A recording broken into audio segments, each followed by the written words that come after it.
Good morning India की शुरुआत करेंगे अमरनाथ यात्रा से जुड़ी हुई खबर के साथ। शुक्रवार को हुए हादसे के बाद आज से अमरनाथ यात्रा फिर से शुरू हो गई है। जम्मू के भगवती नगर से अमरनाथ यात्रा के पहले जत्थे को रवाना किया गया 8 जुलाई को। अमरनाथ में बादल फटने की वजह से यात्रा तत्काल प्रभाव से रोक दी गई थी। बादल फटने से अब तक 16 लोगों की मौत हो चुकी है, 40 से ज्यादा लोग घायल हुए थे। अमरनाथ गुफा के पास आए सैलाब में लापता हुए लोगों का पता लगाने के लिए सेना ने रडार लगाए हैं। भारतीय सेना के अधिकारियों की माने तो जेवर 4000 रडार का लगाया गया है, जिसमें मलबे के नीचे अगर कोई जीवित बचा है तो उसका पता लगाया जा सके। साथ ही साथ स्नीपर डॉग्स को भी लगाया गया है। पिछले 4 दिनों से रेस्क्यू ऑपरेशन जारी है।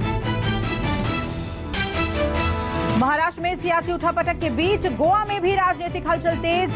गोवा के पूर्व मुख्यमंत्री दिगंबर कामत और विपक्ष के नेता माइकल लोबो समेत कांग्रेस के 9 विधायकों के बीजेपी में जाने की अटकलें हैं। इस बीच कांग्रेस हाईकमान ने नेता प्रतिपक्ष के पद से माइकल लोबो को हटा दिया है।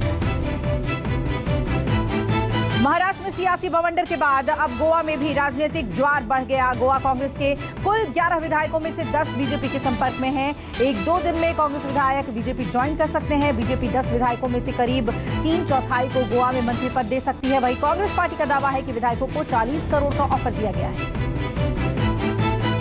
महाराष्ट्र में उद्धव ठाकरे के नेतृत्व वाले गुट की ओर से सुप्रीम कोर्ट में याचिका दाखिल की गई। इस याचिका में 3 जुलाई और 4 जुलाई को हुई विधानसभा की कार्यवाही की वैधता को चुनौती दी गई है और आज इस मामले में सुनवाई हो रही है। महाराष्ट्र में सुप्रीम कोर्ट में होने वाली सुनवाई के बाद होगा महाराष्ट्र सरकार के मंत्रिमंडल का विस्तार। 11-12 मंत्री शिंदे गुट से और 3 निर्दलीय मंत्री बनाए जाने की खबरें सामने आ रही हैं।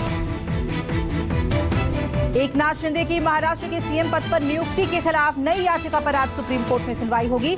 याचिका में कहा गया है कि शिंदे को मुख्यमंत्री बनाने की राज्यपाल की 30 जून की कार्रवाई असंवैधानिक है। इसके साथ ही ठाकरे के नेतृत्व वाले गुट के शिवसेना नेता सुभाष देसाई ने 3 जुलाई और 4 जुलाई को हुई विधानसभा की कार्यवाही की वैधता को भी चुनौती दी है, जिसमें सदन का एक नया अध्यक्ष चुना गया था। मॉनसून सत्र से पहले राजनाथ सिंह अग्निपथ योजना के बारे में पूरी जानकारी देंगे। इसके लिए आज रक्षा संबंधी संसदीय सलाहकार समिति की बैठक आयोजित हो रही है। इस बैठक में रक्षा मंत्री अग्निपथ योजना के बारे में समिति के सदस्यों को जानकारी देंगे। अब से सेना के तीनों अंग यानी थल सेना, वायुसेना और नौसेना में सैनिकों की भर्ती अग्निपथ योजना के तहत की जाएगी। एनडीए के राष्ट्रपति पद की उम्मीदवार द्रौपदी मुर्मू आज उत्तराखंड दौरे पर रहेंगी। मुर्मू राजधानी देहरादून पहुंचकर सांसदों और विधायकों से व्यक्तिगत मुलाकात करेंगी और चुनाव में उनसे समर्थन की अपील करेंगी। मुर्मू के उत्तराखंड दौरे के चलते बीजेपी ने अपने सभी सांसदों और विधायकों को देहरादून पहुंचने के लिए कहा है। देहरादून में ही सांसदों विधायकों की एक संयुक्त बैठक रखी जाएगी। इसे द्रौपदी मुर्मू संबोधित करेंगी। केंद्रीय मंत्री स्मृति ईरानी कोलकाता में हैं और वो आज ईस्ट वेस्ट मेट्रो कॉरिडोर के सियालदा स्टेशन का उद्घाटन करेंगी। शाम 5 बजे कार्यक्रम में सीएम और टीएमसी के सांसदों को भी बुलाया गया है। 14 जुलाई से यात्रियों के लिए ये सेवा शुरू होगी। इससे कोलकाता के यात्रियों को जाम से बड़ी राहत मिलेगी। सियालदा मेट्रो स्टेशन के उद्घाटन समारोह में पश्चिम बंगाल की सीएम ममता बनर्जी को न्योता नहीं दिया गया है। इसे लेकर टीएमसी और बीजेपी के बीच बवाल मच गया है। टीएमसी का दावा है कि रेल मंत्रालय द्वारा आयोजित कार्यक्रम में न्योता नहीं आया, लेकिन वही बीजेपी ने पलटवार करते हुए कहा कि उनके किसी भी विधायक सांसद को प्रशासनिक बैठकों समेत राज्य सरकार के किसी कार्यक्रम में न्योता नहीं मिलता। आखिरकार 4 साल के लंबे इंतजार के बाद दिल्ली मुंबई एक्सप्रेस के अहम हिस्से यानी कि पीस गुरुग्राम दिल्ली एक्सप्रेसवे सोहना शुरू होने जा रहा है। केंद्रीय मंत्री नितिन गडकरी आज इसका उद्घाटन करने जा रहे हैं। गुरुग्राम दिल्ली एक्सप्रेसवे से सोहना तक 21 kilometre elevated road Delhi NCR में सबसे बड़ी बुनियादी ढांचों की परियोजनाओं में से एक है। रक्षा मंत्रालय पहली बार रक्षा क्षेत्र में आर्टिफिशियल इंटेलिजेंस पर एक एग्जीबिशन और सेमिनार का आयोजन कर रहा है। दिल्ली में आयोजित इस कार्यक्रम का रक्षा मंत्री राजनाथ सिंह आज उद्घाटन करेंगे और इस दौरान आर्टिफिशियल इंटेलिजेंस पर बेस्ड 75 लेटेस्ट टेक्नोलॉजी वाले उपकरणों का अनावरण किया जाएगा, जिन्हें खास तौर पर डिफेंस के लिए तैयार किया गया है। बीजेपी नेता और बंगाल में नेता प्रतिपक्ष आज पश्चिम बंगाल के कृष्णानगर के दौरे पर हैं। यहां शुभेंदु अधिकारी मां काली की मूर्ति के साथ रैली करेंगे। कृष्णनगर टीएमसी सांसद महुआ मोइत्रा का लोकसभा क्षेत्र है। बता दें कि महुआ मोइत्रा मां काली को लेकर विवादित बयान दे चुकी हैं और इसके बाद बीजेपी और टीएमसी आमने सामने है। विपक्ष के राष्ट्रपति पद के उम्मीदवार यशवंत सिन्हा आज जयपुर पहुंचेंगे और कांग्रेस पार्टी और समर्थित निर्दलीय विधायकों के साथ एक बैठक करेंगे। गौरतलब है कि गहलोत सरकार को समर्थन दे रही बीटीपी को भी इस बैठक में बुलाया गया है। आदिवासी बेल्ट के ये विधायक बैठक में आते हैं या नहीं, इस पर संशय बना हुआ है। पीएम नरेंद्र मोदी 12 जुलाई को बिहार के एक दिवसीय दौरे पर हैं। यहां वो दोपहर बाद पटना पहुंचेंगे। पीएम बिहार विधानसभा भवन के शताब्दी वर्ष समारोह के समापन समारोह में शामिल होंगे। पीएम पटना दौरे के दौरान इतिहास भी कायम करेंगे।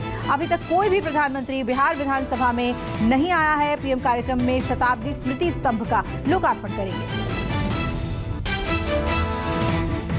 महाराष्ट्र विधानसभा के प्रिंसिपल सेक्रेटरी राजेंद्र भागवत ने शिवसेना के 55 में से 53 विधायकों को नोटिस भेजा है। 53 विधायकों में शिंदे गुट के 39 और शिवसेना के 14 विधायक शामिल हैं। नोटिस में विधायकों को 7 दिन के अंदर जवाब देने के लिए कहा गया है। गुजरात के दक्षिण और मध्य जिलों में बाढ़ और बारिश का कहर जारी है, जिसमें छोटा उदयपुर, डांग, नर्मदा, अहमदाबाद, वलसाड, नवसारी और पंचमहल शामिल है। बारिश के बाद स्टेट इमरजेंसी ऑपरेशन सेंटर से मुख्यमंत्री भूपेश पटेल ने जिला कलेक्टरों से बातचीत की।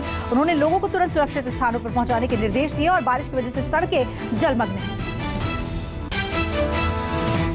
अहमदाबाद में लगातार बारिश की वजह से नदियों का जलस्तर बढ़ता जा रहा है। शहर में हुई 4 घंटों की बारिश ने हाल बेहाल कर दिया। इस दौरान करीब 6 इंच बारिश दर्ज की गई है, जिससे शहर के कई इलाकों में जल जमाव की स्थिति है, तो कई निचले इलाकों के घरों में भी पानी घुस गया है।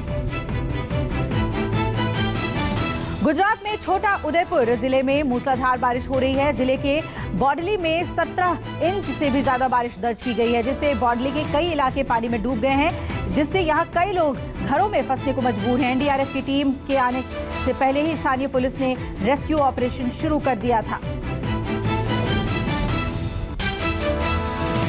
इन दिनों गुजरात में आफत की बारिश हो रही है। गुजरात के छोटा उदयपुर में भारी बारिश की वजह से यहां बाढ़ आ गई, जिससे पुल का एक हिस्सा बह गया। यहां बाढ़ से हालात भयावह हैं। मौसम विभाग के मुताबिक तेलंगाना, विदर्भ, आंध्र प्रदेश के तटीय इलाकों, दक्षिणी छत्तीसगढ़ में आज भी भारी बारिश का अनुमान है।